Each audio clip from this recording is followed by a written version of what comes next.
Alors ça va très vite, peut-être que vous avez besoin de souffler 2 minutes, de refaire un peu vite pour écouter à nouveau la suite. C'est vrai que c'est dense, hein, mais sur une demi-journée, nous sommes obligés de concentrer les choses, mais ton propos est fort intéressant et le mien va faire écho quand même à celui de Godefroy. C'est vrai que nous sommes proches par rapport à l'approche, on va dire, des personnes en situation de handicap ou de l'inclusion. Alors, moi, ma spécificité, c'est vrai que c'est une approche clinique plutôt de l'inclusion et du handicap. Donc là, on va changer d'angle de recherche ou de lunettes méthodologiques. D'abord, je tiens à vous remercier d'avoir fait le pari que quelque chose allait circuler qui s'appelle la pensée, le plaisir, les échanges, les savoirs. J'insiste sur cette question-là parce que je trouve qu'actuellement, nous cherchons plutôt des réponses toutes faites, des techniques, des mallettes didactiques pour répondre à des problématiques qui sont quand même des problématiques complexes. Donc, votre livre et ton livre, Viviane et Gladys, Enseignement et handicap, c'est notre texte à tous, votre texte, qui est un prétexte pour interroger les réussites, les savoir-faire, et les impasses de notre système éducatif, nos propres difficultés aussi à aménager des pratiques pédagogiques, c'est pas simple, des pratiques pédagogiques adaptées à la singularité, aux troubles psychiques, aux troubles du comportement, nos incapacités aussi à soigner le collectif, qu'il soit une institution de soins, une institution scolaire ou l'université. Nous souffrons énormément de ces maladies institutionnelles. Il n'y a pas que de la névrose individuelle. Je crois qu'actuellement, on a quand même une sacrée couche de névrose institutionnelle. Donc, afin de poser notre objet d'étude de la journée, quelques éléments de définition, vous les avez déjà entreaperçus avec le propos de M. Lansade. L'inclusion, c'est quoi? C'est qui? C'est où? C'est comment? C'est par qui? C'est complexe. Donc, l'inclusion depuis la loi de 2005, c'est un processus social, tu l'as dit déjà, qui tend à inclure toute personne de droit dans nos systèmes éducatifs sociaux, ordinaires, avec une accessibilité facilitée et des compensations offertes.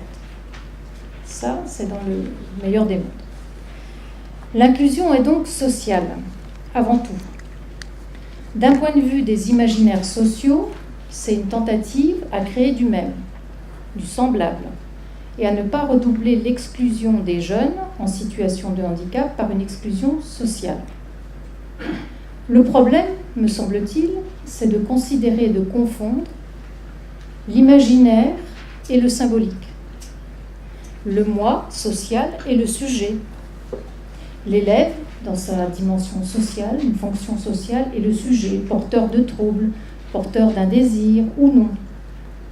Donc l'inclusion sociale, d'un point de vue des ensembles sociaux, d'un point de vue topique, le schéma vous le montre, n'est pas dans un rapport, on va dire, tautologique à l'inclusion symbolique d'un sujet, d'un point de vue d'une économie psychique, d'un point de vue de l'affect, d'un point de vue du désir.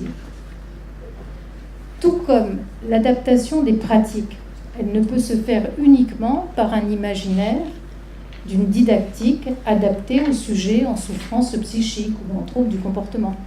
Comme tu nous l'as dit, comme nous l'a déjà dit M. Lansade, la dimension épistémique est complexe, car elle convoque d'autres dimensions, les pratiques, certes, mais aussi l'accueil par les enseignants des troubles cognitifs, des troubles psychiques et affectifs. Et là, à ce jour, aucune formation pense vraiment le problème, me semble-t-il.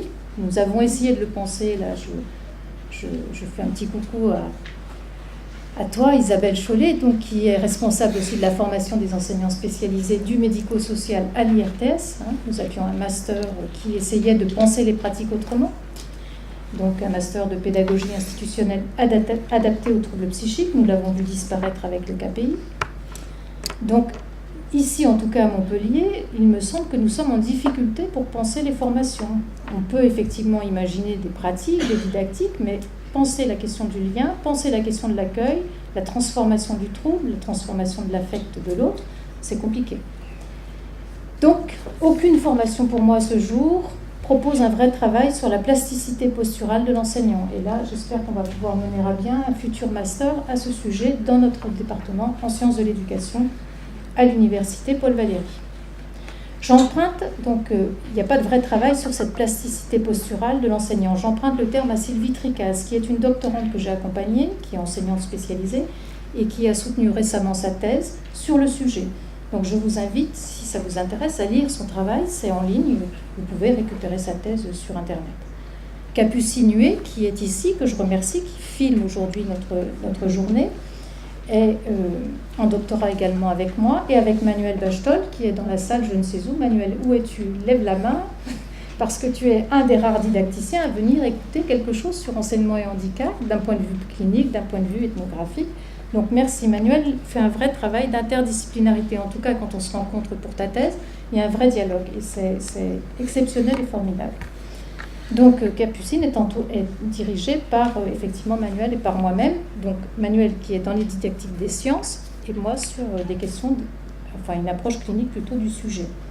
Donc elle élabore des médiations psychopédagogiques via une plateforme de travail qui est une, c'est une recherche dans le cadre du projet AREN. Si vous voulez plus d'informations, bien vous pourrez voir Manuel à ce sujet, puisqu'il dirige le projet. Et elle essaye d'articuler deux dimensions, donc une dimension didactique pour travailler sur l'argumentation des élèves et une dimension clinique, afin de prendre en compte leurs vrais besoins d'un point de vue des liens, d'un point de vue de l'affect, d'un point de vue des troubles, et de faire en sorte que ça ne soit pas une médiation tout court, mais une médiation transitionnelle, c'est-à-dire qui a des effets sur la vie psychique des sujets. Donc revenons sur la question des liens, du juste rapport à l'autre. Nous sommes en situation de handicap dès qu'il y a de l'autre, car la rencontre avec cet autre, elle est complexe, de par sa singularité, de par sa névrose, de par ses troubles, de par ses difficultés, sa structure affective, cognitive, qui n'est pas toujours réglée sur nos fréquences. Sur nos fréquences socialisantes, donc sont plutôt réglées parfois sur des fréquences asociales. Donc on se heurte au réel de la rencontre et de la singularité. C'est-à-dire, d'un point de vue lacanien, c'est le réel, ce qui n'a pas été symbolisé, compris, représenté. Donc par exemple, la question de la présence à l'autre, de l'affect qui circule, la présence du corps, les crises de l'autre, les troubles, les passages à l'acte, une certaine disposition au langage, la façon de comprendre, la façon d'appréhender la demande, etc. Tout ça, c'est pas toujours symbolisé. Donc les questions autour et posées par l'inclusion des personnes en situation de handicap débordent largement la question. C'est la question aussi de l'inclusion dans une communauté, de l'appartenance à un groupe, du sentiment surtout d'appartenance senti, perçu par un sujet. C'est aussi la question de l'éducation, libérer l'éducation scolaire, j'entends libérer des questions de réussite sociale et de compétences. On n'en est pas encore là. Donc occuper sa place, avoir toute sa place, n'est pas que le résultat d'une inclusion sociale, mais bel et bien un processus de maturation sociale et psychique et affective. La vie affective joue toute sa partition pour porter un désir d'être, d'une part, et d'avoir, d'autre part. Avoir des notes, des diplômes, du travail, des décorations sociales, des palmes pour les universitaires.